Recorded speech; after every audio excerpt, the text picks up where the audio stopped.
Biological retraining. One of the greatest things about the human being is we are completely neuroplastic. We can change and grow in any area of life, end up differently than we started in any area of our life if we add different principles and apply those principles consistently. We can literally change the future of our life in any area of our life, spiritual, financial, sexual. That's why I love working with humans. Humans are fascinating. We can grow. We can fly in different ways whenever we want to and say, no more of this, I want that, and go in that direction. The uneducated get educated. The unmusical become musical. Those who can't dance can dance. It's a wonderful thing. Now you can capitalize on your sexual neuroplasticity and create a brain that desires your spouse more than anyone else sexually. I mean, wouldn't you like to have a brain that hates inappropriate things and loves the person that they're married to? Wow. Wouldn't it be great if your brain just thought sex, it thought spouse, it thought, wow. It can happen. It's happened to me. It's happened to thousands of men and women. It can happen. You're neuroplastic.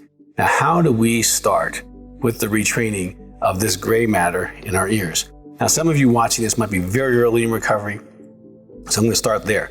Number one, get a rubber band, put it on your wrist. Every time you have an inappropriate thought, lust, objectify, scan another person in a sexual way, take that rubber band and snap it. Boom.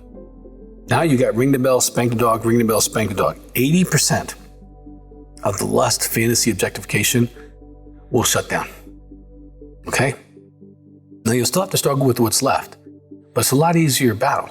If you consistently use the rubber band, it can very much help you on your path of healing the brain. It no longer wants to go to that place. And then you can stay more focused in the real world. You're not distracted by all the noise and the reinforcement and sexualizing everybody.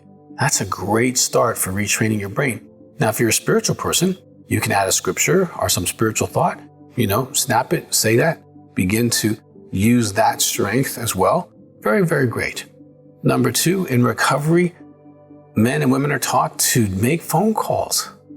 When you do that, when you start getting stimulated or creating a meaning or sexualizing someone, just get honest about it with someone of the same gender in your support group. If you're in a phone group, use that. If you're in a local group, use that. But call them and say, hey, I just gave meaning to a behavior that had no meaning. Or hey, my brain kicked up because that's the image that I would use. Talk about the template issue to someone who gets it. You can share it with. There's not going to be any shaming of you. And you can just say, hey, this is what's going on with me, and walk your way out of it, make the phone call. Amazing how much energy you lose when you make a phone call. You can have all this arousal, and then you tell someone, hey, this is what's going on.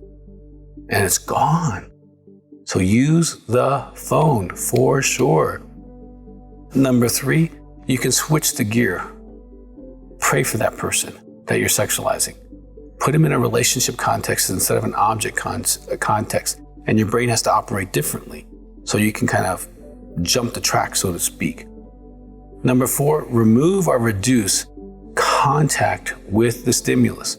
Really important with your boundaries as far as movies, television, entertainment, internet, what your access is to computer, your cell phone, all of that stuff. You want to block every way that these fake images are coming into your life, opportunities for risk and danger in your recovery.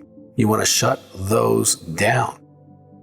Now, also, you want to follow the guidelines for great sex.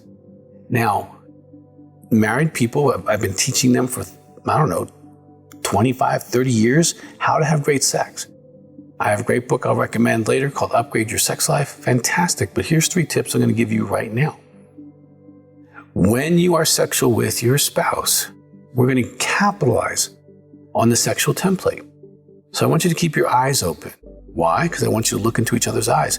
I want you to attach neurologically to the soul and the being of your spouse. I want you to have some kind of light on so that you can see each other.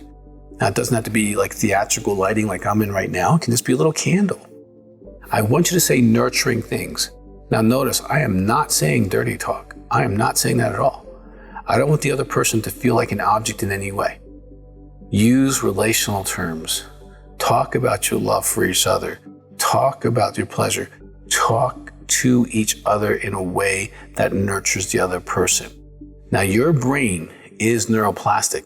It can adapt, it can heal, it can be totally rewired, and your spouse can become the one that you get really hungry for sexually.